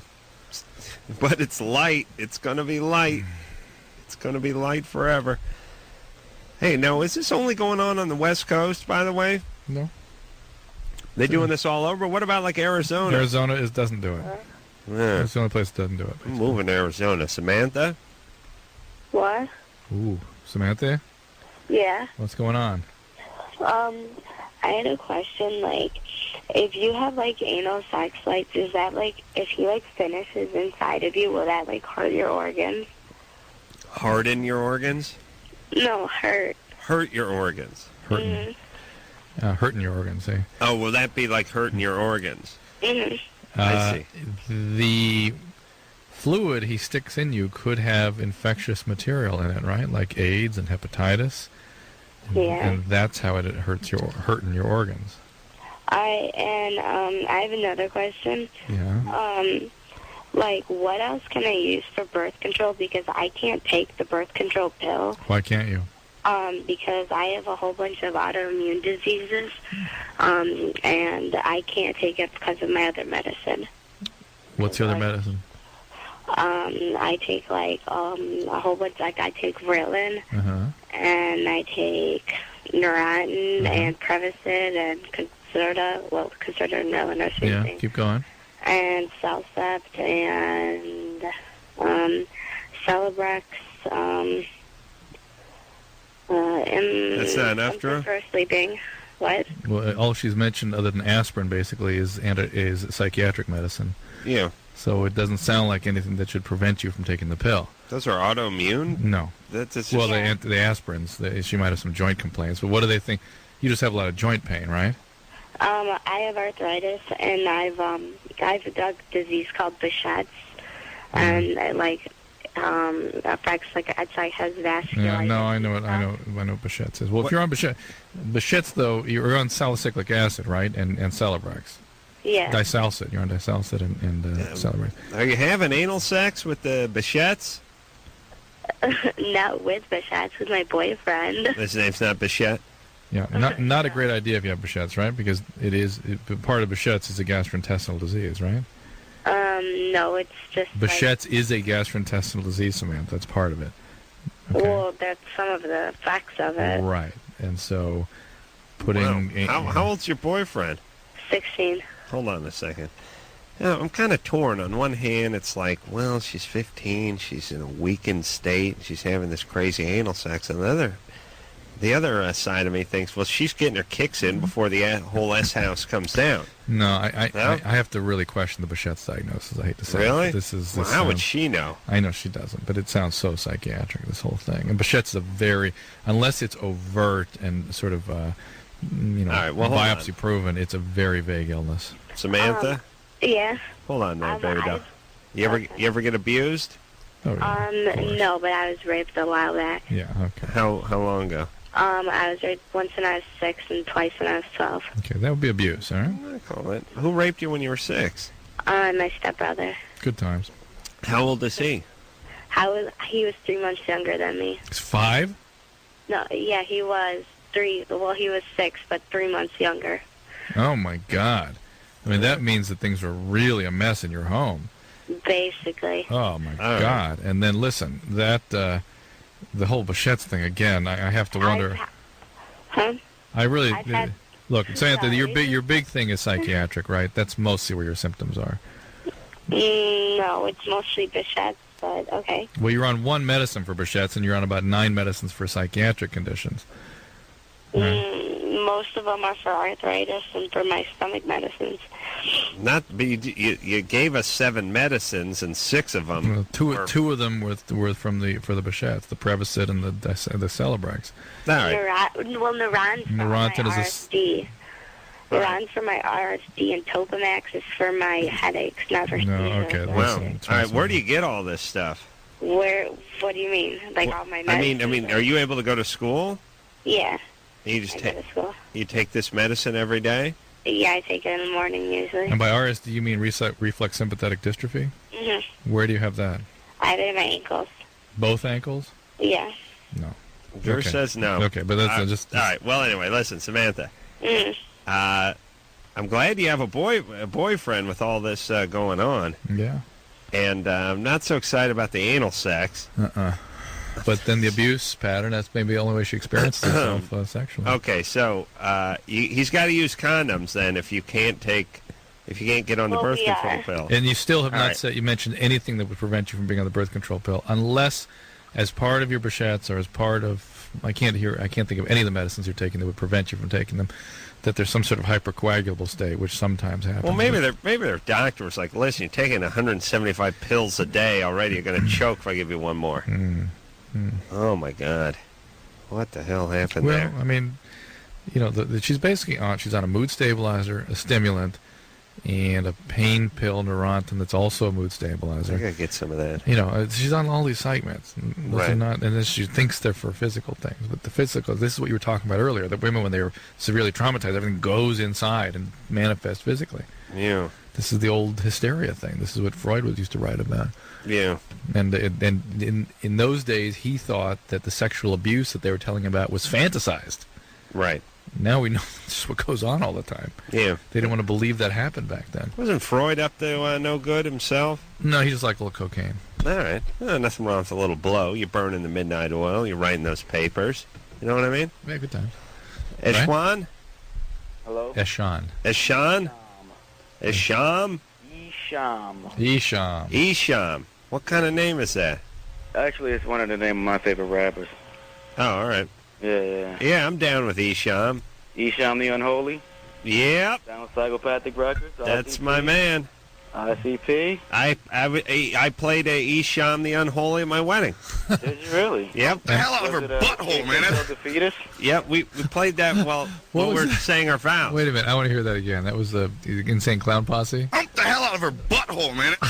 Yeah, I heard that when that was Dr. Shaggy. We played ICP at the wedding, too. Did you really? Yep. Your wedding? Esham the Unholy, that's all we played. I saw guys there in Mexican wrestling match. Was that song I Need a Freak that you wrote? Whoa! Yeah. Oh, my God! Somebody hold the phones! I can't believe that! Yeah, I'm kind of disappointed that you had a show down here tonight, and I kind of missed it. All right, here we go. What's up? All right, well, on the 31st of Halloween, Hallowicked night, one of my Juggalo homies had a Halloween party, and his father, this guy that his father worked with, came and dropped his stepdaughter off. At this Halloween party, me and his stepdaughter kind of like started hanging out or whatever. We started talking, and we almost hooked up, but we didn't because it was her first time and she was shy. 2 hours later, I found out she's 13. And you're 18. Yeah, but I was 17 at the time, so I was like, thank God it didn't happen. You Hump the hell out of her butthole, man. That's right. You're right. That's how a gigolo would approach it. Juggalo. Big Come on. But yeah, so it was like after the party was over, I gave her a number and I was just like, call me, not actually expecting her to call me. Well, she's probably enamored, right? An older guy's into her. She's Right. ready. And so come to find out, like she was trying to call me for a while, and I just didn't know because like my phone had got cut off, and then I had night school. So then we actually did start talking, and we talked for a while, and then like I moved into January, and for the whole month of February I didn't have a phone, and we started talking again. Communication problems. Yeah. What's the question, Esham? All right, my question is, should I have kept it going after the fact? Because it's like now she's telling me that she's in love with me and that she actually tell her to call you. She's so good at returning your calls. Call you when she's 18. Yeah. That's it. Bad sign when you work in phone cut off and night school into the same sentence. Yeah. It means things aren't going according to plan. But he's 18. Plenty of time. Yeah. I wasn't doing anything at 18. No doubt. I was doing less than nothing at 18. I was doing minus. So when I started doing stuff at 19, it didn't even register because I was just paying off what I didn't do when I was 18. Yeah. All right, Esham is Esham. Yeah. He's fine. No, Well, but then no dating her. Yeah. She's 13. Sandra, Yeah, you're 17? yes. What's up? Well, here's the situation. I've been with my boyfriend for almost 2 years now, and we used to have sex quite often, but it seems to me now that lately he has been less into it. What does very often seem? Excuse me? What is less often? How often were you doing it before? Like rabbits, twice a day. Twice a day. And what are you doing now? Now it's like whenever possible, really. Which is how often? Let's say 3 times a week, 4 times a week. And is there 4 times a week? And is he getting busy? Are there things to keep him from? Yeah, he has school. He goes to school and stuff, but... Well, you said whenever possible. Yeah, the thing is, it's just, like, for example, he had spring break all week this week. Yeah. And on Friday night at, like, 10 o'clock, he was ready for bed. And he's had spring break the whole week. He didn't do anything, so... He was too tired to have sex, and I just don't really understand. How old is he? What? How old is he? 21. Well, maybe he, banged so many drunken broads during spring break that he just didn't have any left. old. That's probably what it was. You're worrying too much, baby. Really? Yeah. He'd been blown dry. You know what I'm saying? Are you hot? Well, I have 32 double D. I'm 125.5, blonde hair. Oh, sorry, Drew. It's a good thing you're wearing your glasses, not your contacts tonight, though, huh? What? Yeah. Use, wipe yourself off with Lycus's fat guy shawl. Yeah. But Yeah. You're hot, though, aren't you?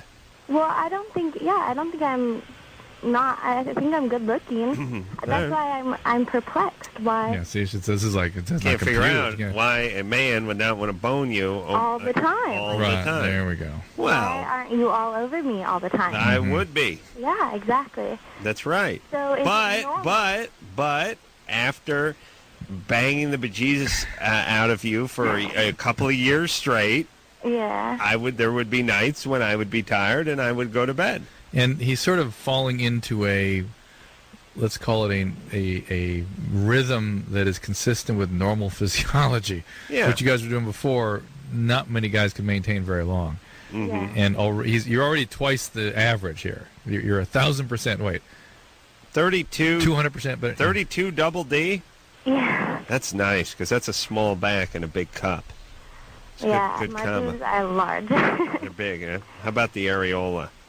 The areola? Yeah. It's okay. What do you mean, okay? It's good size. It's not like those porno ones where they're disc Right. size or anything. Porno ones. They're healthy breasts. Healthy. Yeah. Tight ass. It's okay. I work out. Mm-hmm. Yeah. I like when 17-year-olds working out, like it makes a difference. Hey, right? I work out. It's like, yeah, you're 17. No, I keep healthy. All right, baby doll. Look, he's fine. Okay. He's fine. This is about you being a little bit insecure. Really? You think Yeah, you're being a little insecure. so? Okay. You gotta just relax a little. Now, if it starts really becoming a problem, then call us back. Yeah, 4 But- times a week That's is my question has been a lot lately what has been. that he hasn't wanted to. You mean like 2 days in a I row wouldn't have called you. No, a couple weeks in a row where with nothing 2 weeks in a row. half the time he doesn't want to. Yeah, but you want Wait, to. let's interpret that. 2 weeks in a row where half the time. Well, that means every other day he wants to. You want to do it every day, right? Yeah. Yeah, I mean, you guys don't live together, do you? No, we don't. Hey, you see each other every day? No. Well, yeah, kind of. All right. Well, listen. Give the guy his space a little bit. I mean, don't. Here's what I'm saying. Ladies, when you don't want to do it with us, we don't all of a sudden feel fat or unattractive. Right. We don't get into that. We just get angry. We get angry, and then we go for the vengeance whack. Oh, yes. But we don't get into that stuff where she thinks I'm unattractive. Or, no, you just get the feeling of she don't want it. Or she's not into me anymore. Yeah, you don't get into that. No. You just get the I want some, she don't want none, she's not in the mood, and we wouldn't treat it any different than if we said, look, let's go out to dinner. I want to go out and get a Yeah, steak. I want to go out and get a steak tonight. And she's, Right. Nah, I don't want a steak. Let's go Mexican. Oh, how dare you? She doesn't like me anymore. Oh, I must be fat. She's not attracted. She thinks I'm fat. Notice how she's Yep. She's trying to send me a Fat message. ass. She's sending me a message via the free holy pipeline. It's like, no, she just doesn't want that, and guys understand that very clearly, and women get freaked out. But 4 times a week, he's still doing it. I like the way she said, for the last 2 weeks, he hasn't wanted it half the time. That means every other day they were... No, it just... Listen, he's settling into his rhythm. All right. Yeah, and God knows, with another one, maybe his rhythm would have been 1 a week. Right. With her, it's 4 times a week. That's fine. Are we taking an early break? What are you doing? No, I'm just looking at the clock, and I got these smoked almonds to I finish see. off. 32 double D, though. Did I peg that? Great. Drew knew it. Kim, Yeah, you're 21? I am. What's up?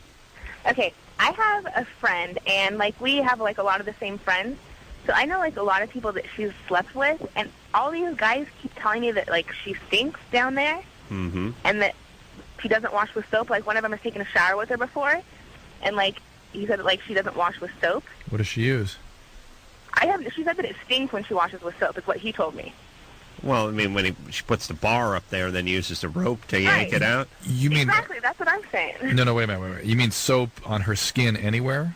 No, On on her her vagina. crotch.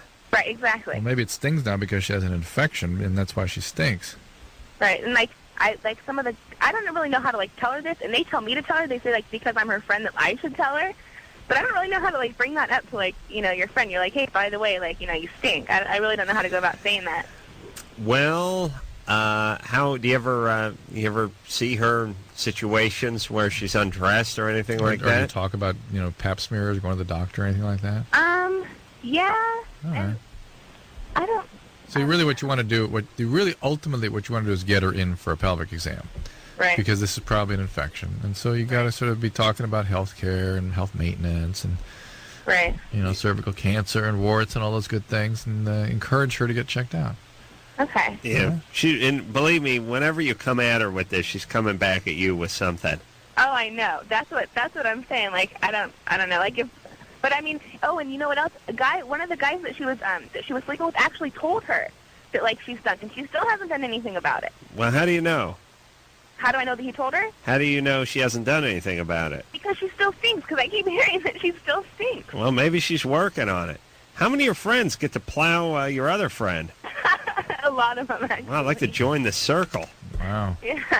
I mean, by the way, hasn't the word spread around to these retards? It's just got bad hey, crotch? listen, and by the way, that means all those guys are infected with this bacteria. Possibly. No, certainly. They know that she stinks, and they keep like sleeping with her. Wait, Kim, that means all the guys.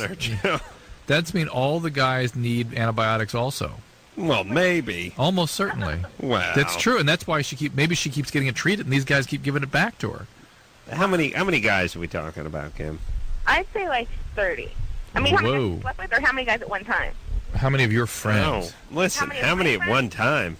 Well, she's like, I know there's like, I don't know. All right, well, listen, Kim. Well, she needs some health maintenance. Kim, how old is she?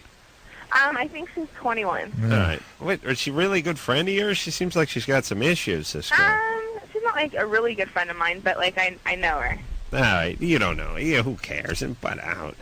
She's not a good friend. She's not a really good friend, but I know her. She's seen her on the campus. What campus? Mount Sac. Really? Check it out. Mount Sac? Yeah. Ask. Mount Sac always cracks me up. It's actually a good school. Yeah? Kim. Yeah? What do you go to college? Yeah. What college? I'm not telling you. Mount Sac? What? Mount Sac? Mount Sac? Yeah. No. I go to community college. I don't Your know. junior college? Yeah. Which community college? Oh. I really would rather not say. All right, but it's not Mount Sac. No. All It's right up there with that area, so that's why I said that. Yeah, she's a JC girl. That's the good JC out there. She doesn't go to the good one. But listen, ladies, stop fighting amongst each other. You don't have to tell this poor girl anything. She's not really friends with her. She shouldn't have to broach this topic, should she, Drew? It'd be nice if she would. This woman needs some help. Yeah, but she already had one of the guys tell her she didn't do anything. I know, but there's 30 guys. This is where my crotch-sniffing dogs would really come in Who handy. knows what all these folks are passing around amongst themselves? We're married. What do we care? I found out the beagle is the most sensitive nose amongst the canines. So Really? It adds to the comedy of the whole thing, too, doesn't it? Beagle sniffing the crotch? Snoopy, yeah. Yeah, why do dogs smell their own ass if they're that sensitive? Because it's just like anything maybe else. Maybe it smells like a meatball sandwich to them or something. Well, you know, I think their sensitivity of smell is so profound That's what I'm saying. that horrible things come around the other side and ass starts smelling like lilacs, roses. Well, and you know what it is? You know what's interesting too, which is knowing what you're smelling makes it worse or better. No, S smells like S. No. Yes. Okay. Drew's right. S smells like S, everybody. 17 years of college for that. Now, here's what I'm saying. Once in a while, like I remember when I used to play football, be in a locker room, and I'd be like, oh, yeah, pizza. I smell pizza, pepperoni, Sicilian, no, deep dish pepperoni pizza. But you're going, but what's wrong? Something's wrong with that pizza. No, wait a minute. thinking, no, you know what's wrong with it is, why does it smell like pizza in this locker room? And then there's some guy standing up on the bench, he's pulling this jock down, he realized you're getting some sack smell, and it just smelled like something. Yeah. All right, once you realize where the scent is emanating from, you're revolted. Yeah. Now, when a dog smells its own ass, the fact that it's its ass is enticing. I say they don't know what ass is. Them it's just a meatball sandwich, like you said. Whatever it is, it's potentially it's the best smelling thing that could come out of me or another dog. I'm just saying it's not a deal breaker for them. For us, it's like that's ass. Yeah. All right, good times. We got to get into this more, Drew. Those are important topics. Yeah. All right, we'll be back.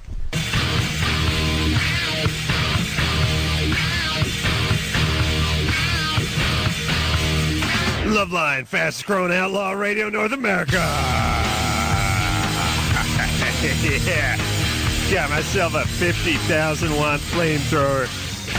Got my hand on the button. Know what I'm saying, Drew? This close to dropping trow. Don't do it. It's going to drop trow. Once I decide to drop trow, I could drop at any moment. You know what I'm saying, Drew? You know why? I'm out of control. I'm a wild man. Don't do it. Oh, you see me drop trow You before. are wild. You are wild, man. I'll do it again, man. I'll get this show pulled off the air so fast, make your head spin. All right, here we go. I was watching this Tommy Lee documentary thing. Behind the music kind of thing? It was like this show where they did like an hour-long thing on. They just followed Tommy Lee around for like 6 months while he was rehearsing with his band, and It's sort of like a Anna Nicole Smith meets Tommy Lee. yeah, show, yeah. it's kind of like that. And I love shows like that. yeah, can't get enough. And he made a trip to the Loveline studio. In the, was Tommy Lee in here? I guess he had his camera crew. I in don't here. remember cameras. Yeah. Yeah, he brought it in. Yeah, I brought the camera All right. crew in. And first off, I'm wearing my red shirt, you know, the plaid one that I wear every single day. Yeah. So if I can't find it now, Oh, I think it's- somebody took it away from me. ignited. Your wife probably burned it. Somebody burned it. Yeah. The thing that's funny is every time I see one of these shows and someone's with the camera crew in the love lines, I'm always wearing the same stupid shirt, and I'm always in the same position, which I got the one you're in now? mic Yeah. sitting on my belly, and I'm leaned back in the chair, and it was just us sitting there, and it really made us look like jackasses. Oh, nice. Because Tommy's like, oh, man. First off, you realize everyone that comes on these shows, comes on our show and talks about being on reality shows, they always go, oh, the way they edit They cut it wrong, they make yeah. it, and we always roll our eyes. But Tommy's like going, oh, I'm trying to do press for this new album, and I'm really proud of it. yeah, I And know that. everywhere I go, all anyone wants to talk about is Pam Anderson or Motley Crue, and I want to talk about my new music and so on and so forth. And he's like, God, I hate doing these things. That's all they want to talk about.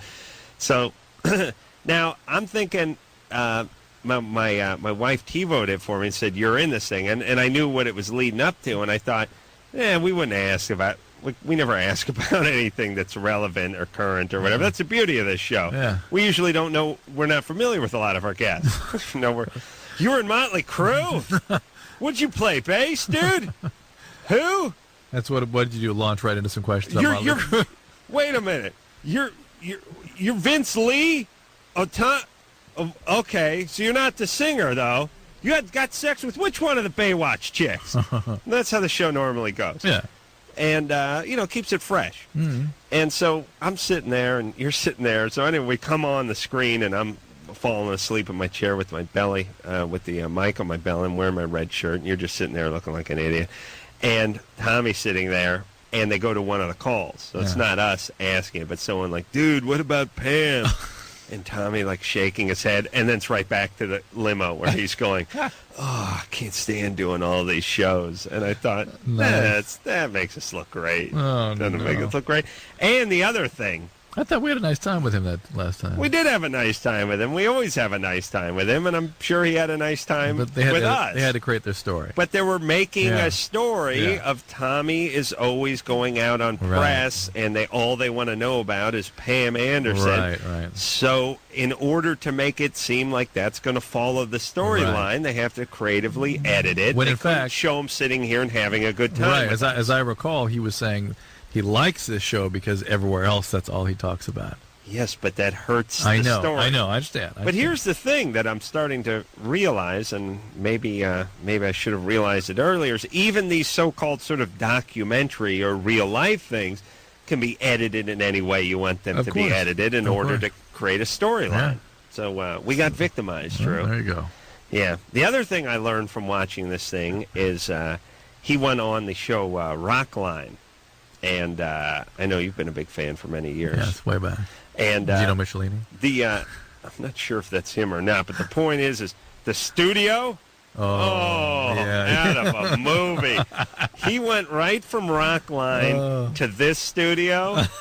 And it was like going from a Hearst Castle to a Sears gardening shed with like a rotting dog in it. Oh my God! I mean, that was my whole thing. Yeah. Like I was watching Rockline. It's like, oh, this is amazing. It looks like a set from a movie. Wow. Sitting in this huge state-of-the-art facility, and then they cut to this dump. And you could see the cameraman couldn't stand far enough back. There's not enough room in here. And I just thought, oh, this is depressing. Annabelle? Or Bella? Angela. Angela, there we go. All right. All right, what's up? Nice work there, Tara. Go ahead. Oh, okay. This is my question. Probably about 45 minutes ago, Drew was saying something to some guy about the herpes virus not being valid when it's tested by doctors because, like, everybody has it or everybody's been exposed to it. Well, what I was saying was that there's the CDC, Centers for Disease Control, are urging doctors to do more blood testing for herpes and rely on that as a way of diagnosing herpes. And while I can see that for the herpes 2 virus, it seems a little confusing to me as it pertains to the herpes 1 virus, since basically everybody has antibodies to that. Okay, that's part of my question, because they said that I had antibodies for the virus, but they didn't For which one? Herpes 1 or herpes 2? They didn't say. All right, But the thing is I've never had anything, and this was like 5 or 6 years ago. I've never had a cold sore in my whole life. I've never had anything on either place of my body. So I was wondering what antibodies exactly mean. It means you've been exposed to it. And I think, I really believe, I've been around this a long time, and I believe that this is going to lead to overdiagnosis, which I guess is better than underdiagnosis, because a lot of women have no symptoms, and this is, Angela, what they're getting at with you, is that women can not have known they have herpes, and this sort of can alert them they might have it, they might be able to pass it on. But if you've never had any outbreak, you've never passed it on to anybody, it's worth paying careful attention during pregnancy and delivery, but otherwise, if it's particularly with the herpes 1 virus, yeah, I got to worry about I wonder about the validity of that. Victoria? Hi. You're 19? Yeah. What's up? Let's see. I had sex on Friday night with my boyfriend, and it was with a condom, and it broke, and I not on the pill, and I don't know what to do. Like, the Planned Parenthood, that's not open on the weekends. And I can't go tomorrow because I'm babysitting for my Well, in the state, one of the great distinguishing qualities of the fine state of Washington, where you live, is you can get the morning after pill without a prescription. Oh, my God. So all you have to do... Oh, they're going to hell, that whole state. Yeah, you have to call a pharmacy and get the damn pill. There's been something like 30 million prescriptions worldwide, and every single adverse effect. Contrary to people's wish, it is not an abortion pill. It just prevents ovulation, prevents the egg from being released. So all you got to do is call. I know it's But hold on. Now, what about the state of Washington and all those poor people dying needlessly? The needless suffering going on because they've made it accessible, this morning after pill. I mean, they must... Hold on. I'm just saying this.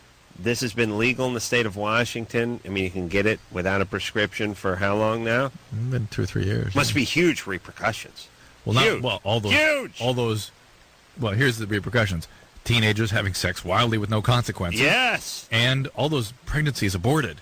Yes. Yeah. See, that's not what's happening. Neither of those things. So here's the number, Victoria. It's 1. You ready? Yeah. Write this down. 1-888. Yeah. Not N-O-T. Yeah. 2, that's just the number 2, late, L-A-T-E. So it's 1-888, not too late, and they will refer you to a pharmacy near you that can give it to you without a prescription 24 hours, all right? Oh, thank you so much. All right, there you go. All right, bye. Oh, man. I'll tell you, she better get out of that Seattle area before the whole place goes up in flames. Well, God himself will step in. God will punish those people. Oh, yes. And what's up? You know, this is now the 3rd or 4th call we've gotten in as many weeks about Planned Parenthood not being open on the weekends. Listen, you screwballs, this is like a church not being open on the weekends. This is your prime time. This is when it goes down. We don't need you Tuesday. We need you the Saturday after the Friday night when the condom explodes. What's up with these people not being open on the weekends? And here's what I would say. Be closed on Wednesday and Thursday. Yeah. Be open on the weekends. Yeah. So much seems to go down, especially when you're younger. So much seems to go down on a Friday night or a Saturday night. We need you guys on the weekends. What's up with that, Drew? Shouldn't they be open all the time? I happen to agree with you. And each Planned Parenthood is different. They're a franchise, so some probably are open on the weekend, some are not. They should have drive-throughs. They should be open 24 hours. Yes, they should. Drive-through. Who funds them? How do they get their money? Privately, fundraisers locally, and then there's some national funding. Can we take a little of that money that we're given to National Public Radio and give it to them? I've seen those hacks in those huge studios. Oh, what a facility they have over there. Huge. State-of-the-art. Huge. Well, we got to pay for all that? So some snob can sit there and talk about crap you never heard of? Please. Let's give that money to Planned Parenthood and tell those idiots to stay open on the weekends. This is going to be a long call. Tom? Yeah. Yeah, what's going on, Tom? Hey, Dr. Drew, how are you? We're good. What's up? I got a quick question for you. Me and my girlfriend experimented with some anal sex. Yeah. And probably done it like maybe 5 times. And she's into it, and I don't mind it, but she's having a problem, using the bathroom. She gets constipated. And I don't know if it's normal or, actually, 5 days she went without, having a bowel movement. Well, that wouldn't be normal, would it? I don't think it is, no. But she's talked to some of her girlfriends, and her girlfriend said, yeah, sometimes that's possible that would happen. That's the most annoying call around my life. What's wrong with your phone, Tom? Oh, I don't know. It's probably, I'm on a cell phone. It's probably just something wrong with it. All right. Let's put Tom on hold because the buzzing is going to there send me into a seizure. All sorts of changes in bowel habits because of that kind of activity. Really? Yeah, sure. Why? But the constipation particularly I wouldn't be so concerned with unless it caused hemorrhoids or something else. Right. I mean, it's not really active anal sex necessarily. What about the actual packing of the fudge, True? I mean, doesn't that seem like it would stop things up? Well, do you mean the union packing or industrial packing? I'm talking about union fudge packers. I'm talking about scab fudge packers. I'm talking about companies that send their fudge out of state or out of the country, even in places like Mexico and Canada. No kidding. To get their fudge packed. A lot of companies going into Canada now using non-union fudge packers over there. I don't approve of it, but I'm just saying. Yeah, I understand. They want to get their fudge packed. They want to save $1. You understand? And just as long as they pass along, I'm okay with that. Pass is the operant word here. That's what the problem was with Tom's girlfriend. And, she should use stool softeners and usual treatments for constipation. That's all. So, all right. We'll be back.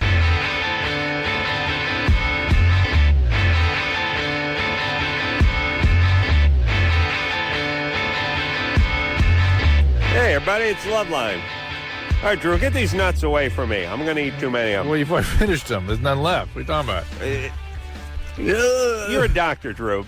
Would you say it's good to eat 11 pounds of smoked almonds? I think I'll need to pump your stomach. Yeah, dude. Yeah.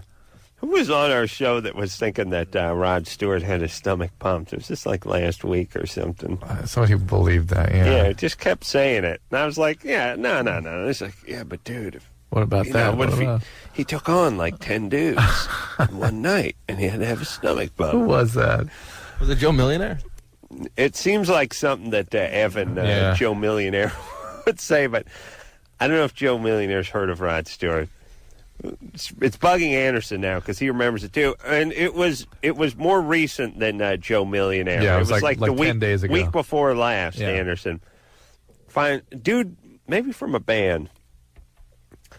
We remember every guest that comes through this studio. Know their special name forever. Yeah, I'll be driving home wondering what Bill Nye the Science Guy. Greg Proops. Ooh. No, he's too smart. No, he's too smart. No, he's too smart. Yeah, someone from the Used. The Used? No, they're too stoned.